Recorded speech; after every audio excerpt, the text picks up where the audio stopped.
A quiet suburban street, frozen in the calm of late afternoon.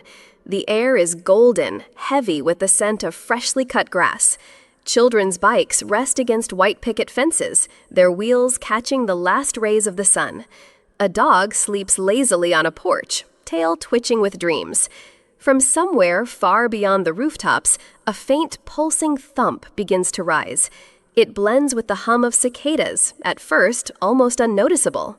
But with each passing second, it grows sharper, heavier, an alien rhythm, forcing its way into the peaceful soundtrack of the neighborhood. The breeze shifts. Leaves rustle uneasily, as if the trees themselves can sense what's coming.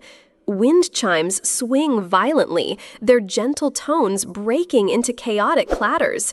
Over the distant tree line, a dark shape emerges. It grows larger, more defined, a sleek black helicopter slicing clean through the glowing sky. Sunlight flashes across its streamlined body, momentarily blinding in its brilliance. As it approaches, the air thickens with pressure. The rhythmic pounding becomes a physical force, pressing against windows, rattling loose shutters. The rotors churn the air with brutal speed, ripping leaves from branches and throwing them into wild spiraling dances. Mailboxes tremble on their posts. A stray newspaper left on a driveway lifts into the air and cartwheels down the street. The sleeping dog bolts upright, ears flat, barking into the wind. Shadows from the spinning blades ripple across lawns and driveways, flickering over the faces of neighbors peering out from behind curtains. Eyes widen, hands reach for phones. Some step onto porches, shielding their faces from the grit parried on the wind. The helicopter dips lower. The downwash flattens the grass, bending the maple tree in the front yard into a slow, wavering bow. Loose flower pots tumble over, rolling across the porch. The smell of fuel and hot metal drifts through the air. With a controlled, deliberate motion, the landing skids touch down on the lawn, sinking slightly into the soft earth. The roar of the blades drowns out every sound in the neighborhood. For a moment, nothing exists but the pounding of the rotors and the shock of what has just arrived. A faded family photo sits on a mantel, 3 children lined up in Sunday clothes. James, the eldest, stands tall in a pressed blazer, a gold honor pin on his lapel. Stephanie, the youngest, wears a perfect satin bow and the smile of someone who knows the camera adores her. Between them, Allison, hair slightly out of place, shoes scuffed from climbing the maple tree minutes before, tries to smile, but her eyes already understand the order of things. At school events, James was introduced as our future leader, praised for his debate team trophies and Ivy League acceptance letter. Stephanie's name appeared in local papers beside titles like Homecoming Queen and Charity Princess. Their parents beamed, shaking hands with teachers, glowing with pride. Allison's moments were smaller. A handmade website for a local bakery coded after midnight on a secondhand computer, a school project built from scrap wood and salvaged wires. Achievements that lived in the quiet corners of her bedroom, invisible to the living room display shelf. Family dinners carried the unspoken script. James's stories opened the meal meetings with executives, invitations to exclusive clubs. Stephanie's updates sparkled, new dresses, society events, a growing circle of wealthy friends. Allison's turn brought polite smiles and quick pivots. That's nice, dear. So, James. The comparisons weren't cruel in volume. They were cruel in constancy. A raised eyebrow when she mentioned skipping college. A sigh when she spoke about her small business. The weight of being the middle child wasn't just about birth order. It was about being placed in the narrow space between expectations and dismissal and told to stay there. The acceptance letter lay unopened on her desk for days. Ivy League crest stamped in gold, her name printed in precise serif letters. The paper seemed to hum with a future her family had planned for her, a future in lecture halls, internships, and predictable promotions.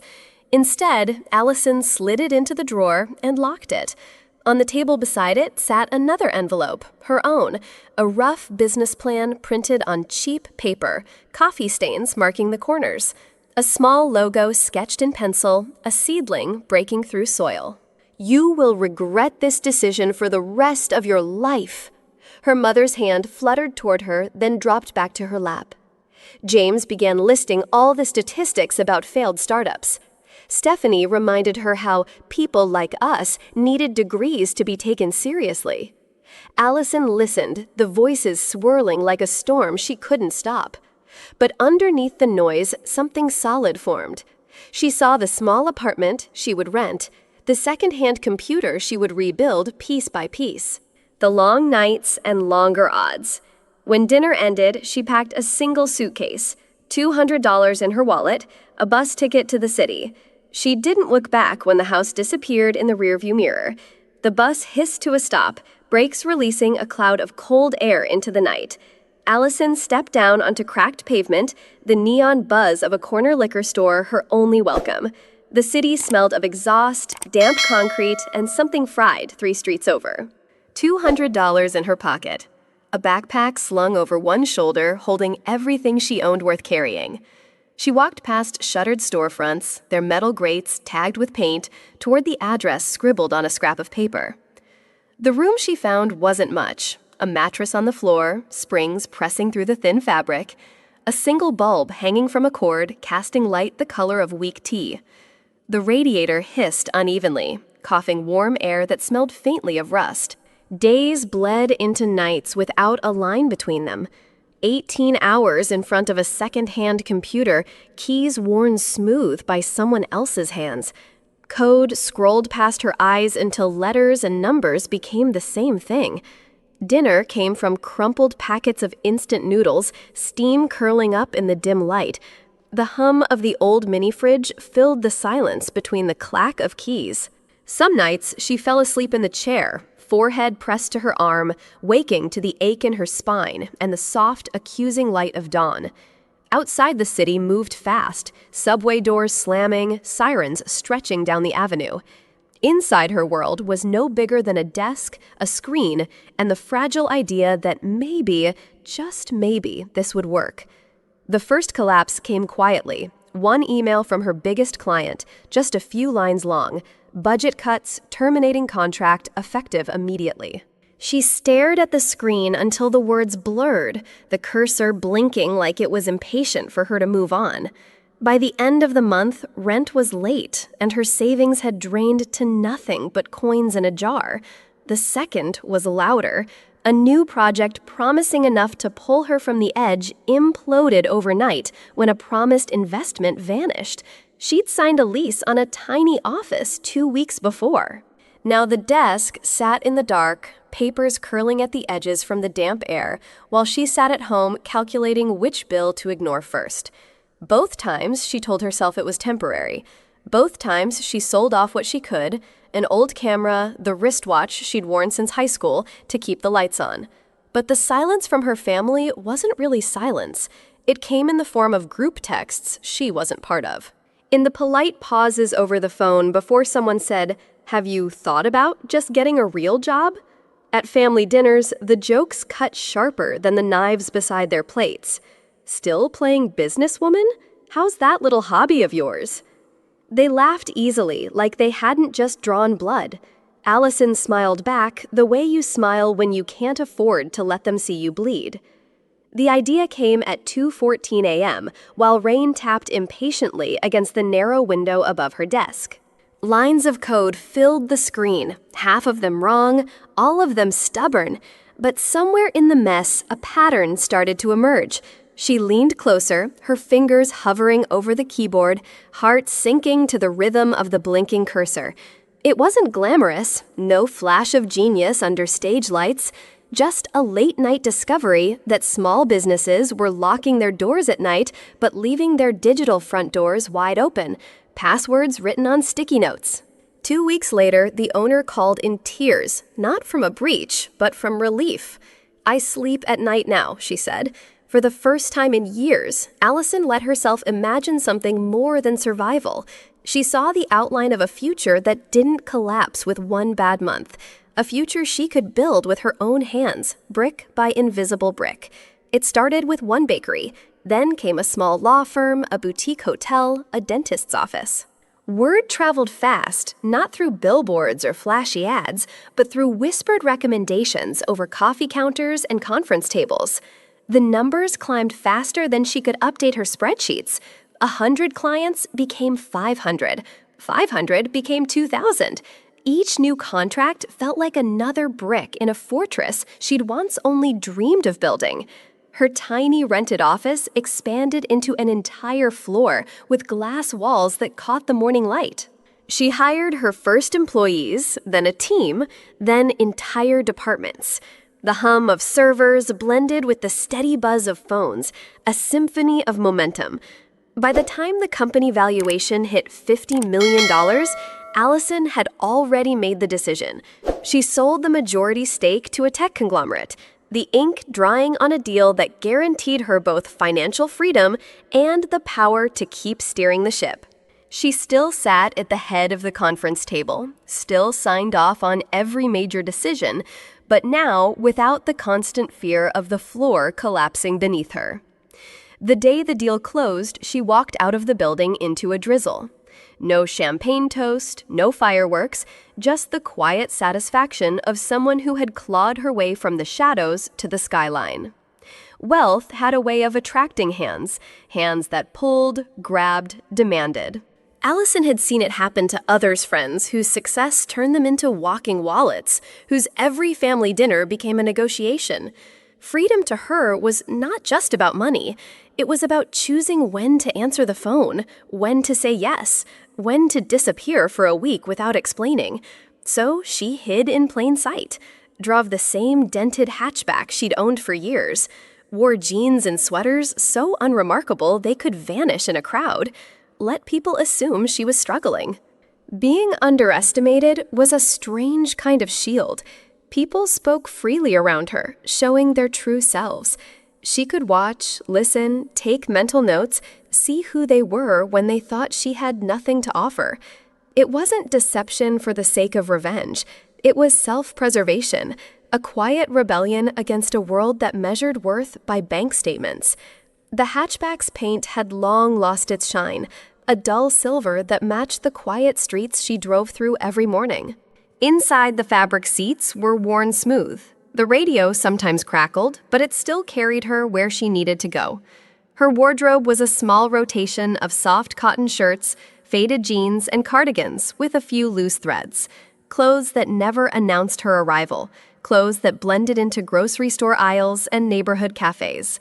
Home was a modest 2-bedroom rental with creaky floorboards and a tiny balcony that overlooked an alleyway. She liked it that way. No sprawling estate, no locked gates, no eyes watching from behind hedges. To her family, it was all the proof they needed. Allison was getting by, just barely. They saw the car, the clothes, the rented home, and assumed the struggle was constant. She never corrected them. Letting them believe it gave her the space she needed and the element of surprise she wasn't ready to reveal yet. It started with a fall. Her mother had been reaching for a pot in the high cupboard when the ladder shifted, sending her crashing to the kitchen floor. The fracture in her hip meant months of recovery, a slow shuffle with a walker replacing her once brisk, confident stride. Not long after, the calls about her father began, lost on familiar streets, forgetting the names of people he'd known for decades. His sharp wit now came and went like a flickering light bulb. James and Stephanie were quick to act, at least on the surface. They arranged a family meeting, the kind with a serious matters only tone. The dining table became a boardroom, spreadsheets of care facility costs spread between coffee cups. Numbers were discussed in clipped voices, schedules for home nurses, assisted living options, and beneath it all, an unspoken assumption Allison would contribute, but only what they thought she could afford. James leaned back in his chair, arms crossed, the picture of a man assuming leadership. Stephanie, perfectly manicured nails tapping on her tablet, scrolled through the numbers as if she were running a charity board. "We'll take on most of the expenses," James announced, voice firm, almost magnanimous. "You can just contribute something symbolic, say $500 a month." Stephanie added without looking up, Or if that's too much, you could help out in other ways. Cooking, cleaning, running errands for mom and dad. Practical things. The words landed like a slap. In their eyes, Allison's worth was measured not by what she had built in silence, but by the scraps they believed she could offer. No one asked if she wanted to do more. No one imagined she could. James's lips curled into something between a smirk and a lecture. "You know there's a decent opening at the community center," he said, as if offering her a lifeline. "It's stable, respectable, pays about what you can manage." The air in the room tightened. Allison felt her jaw clench, the weight of years of condescension pressing down like a steel beam. Every sarcastic remark, every pitying glance, every assumption that she was less, it all came roaring back. She forced her voice to stay level, masking the storm beneath. "Excuse me for a moment," she said, standing up and walking into the hall. The phone was cold against her ear. 15 minutes, she said simply. Then she hung up. The low hum started faint, almost like distant thunder. Then it swelled, deep, rhythmic, and impossible to ignore. The window panes rattled in their frames.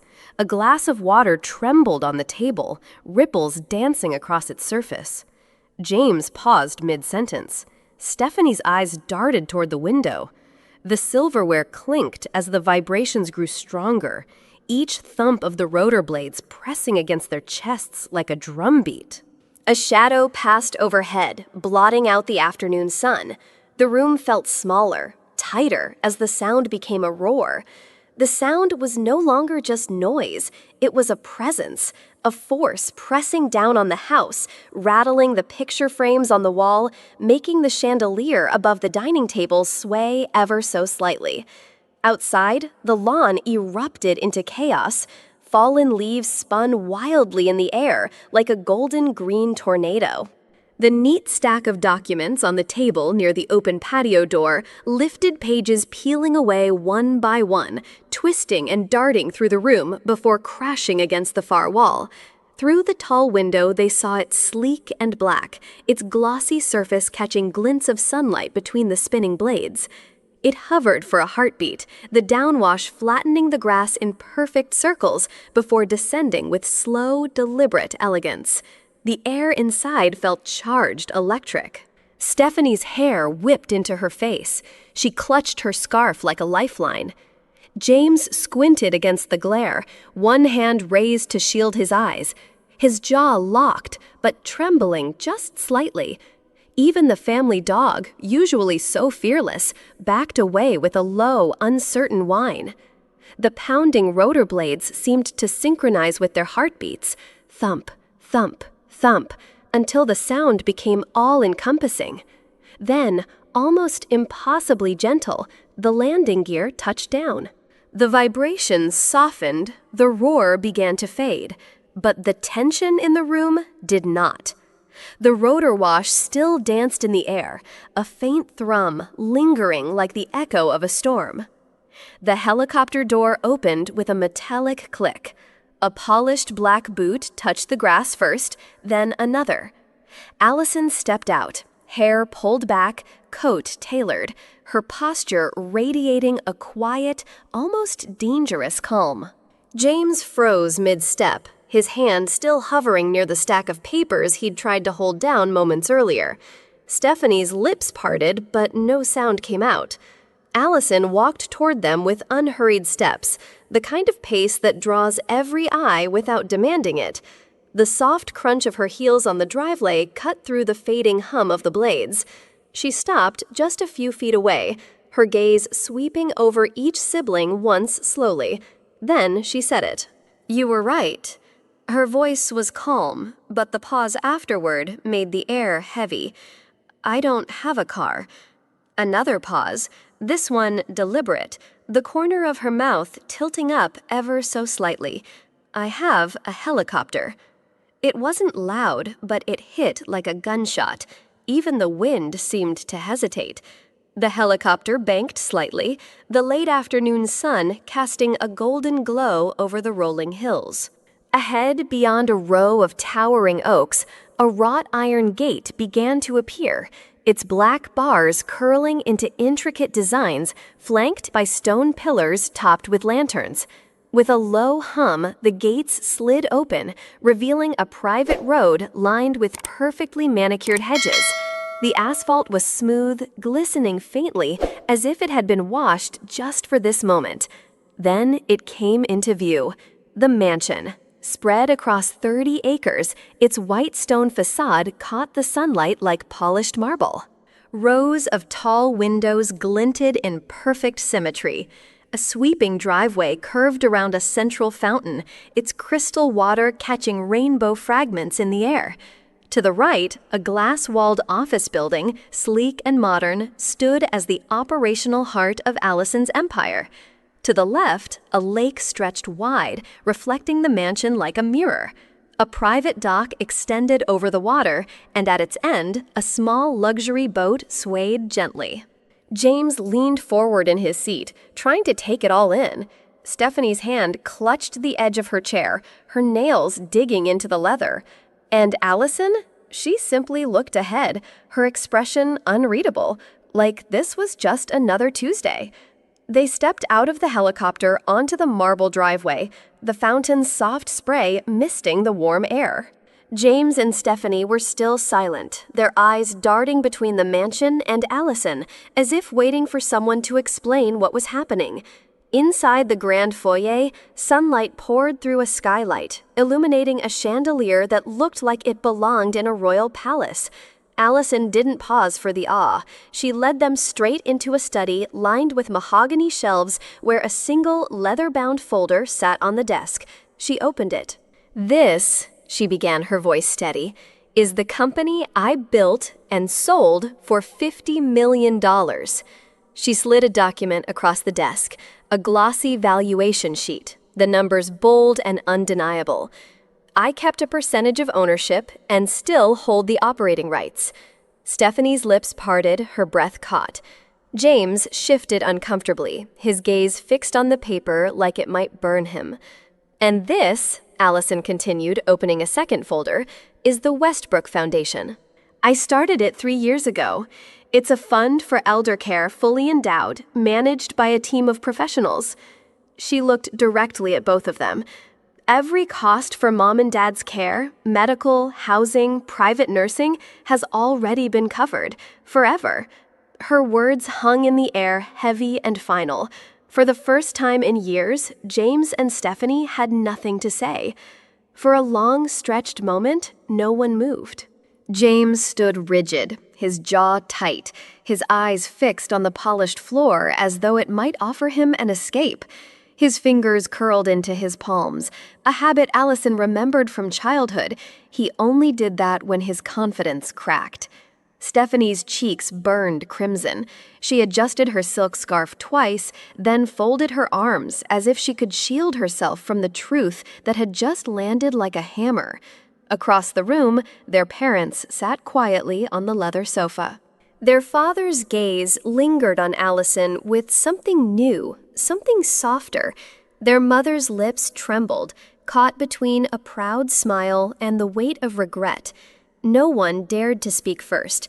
The air was thick, like the moment after a storm, when you're still not sure if the thunder has passed. Allison didn't rush to fill the silence. She let it sit there, heavy and undeniable, because for once, the truth was louder than any words. It was James who broke the silence first. His voice was quieter than Allison had ever heard it. "I hate it," he said, staring at his hands.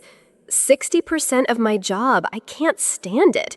The meetings, the politics, the fake smiles. I built this image of success, but most days I feel like I'm suffocating in it." Allison blinked. For years, James had been the unshakable golden boy, the one everyone else measured themselves against. Hearing him admit the cracks in his perfect life was like watching a statue fracture. Stephanie let out a long breath, her eyes fixed on the floor. "And me? You think I'm happy because I post pictures in Paris or wear diamonds to dinner?" She shook her head. "It's all noise. The parties, the designer clothes, the house with more rooms than I can fill. I feel empty, Allison. Completely empty. The words hung in the air, raw and unpolished. For the first time in years, Allison saw her siblings not as the people who looked down on her, but as people trapped in their own cages. The living room felt different now, warmer, as if the air itself had shifted. No more sidelong glances, no more unspoken hierarchy. They sat in a circle not as the successful ones and the struggling one, but simply as siblings. James leaned forward. All right, no more pretending. We plan this together, equally. No one carries more, no one carries less. We do this as a family. Stephanie nodded, her voice softer. And we talk, really talk. No judgment, no labels. We owe that to Mom and Dad, and to each other. For the first time in decades, Allison felt a weight lift off her shoulders. She smiled, not the guarded smile she'd worn for years, but one that reached her eyes. Richest, she said slowly, isn't having the most money. It's being able to live honestly, without having to prove you were right all along. They all sat in silence for a moment, letting the truth settle. Outside, the helicopter that had brought them here still rested on the lawn, but inside, something far more powerful had landed, a new beginning. Success isn't measured by the size of your bank account or the number of people you can impress. It's measured by the freedom to live on your own terms and the respect you earn when you no longer need to demand it. The camera drifts across the estate's private lake, the setting sun painting the water gold. On the dock, Allison sits between James and Stephanie, their parents in cozy blankets nearby. No judgment in their eyes anymore, only warmth, only acceptance. They share stories, laugh at memories that once felt sharp, but now feel sweet. The helicopter in the distance is just a shadow against the fading sky. What remains is not the shock, not the reveal, but the simple truth. Family, when rebuilt on honesty and respect, is the greatest fortune anyone can have. Sometimes the greatest victories happen in silence. You don't need to broadcast your worth to the world every day. Those who truly matter will see it when the time is right. True success is not proving them wrong. It's living a life so genuine and free that you no longer care who's keeping score. If this story touched you, imagine the lessons we can uncover together. Hit that subscribe button, turn on the bell, and join our community, where every story is a journey and every journey holds a truth worth living.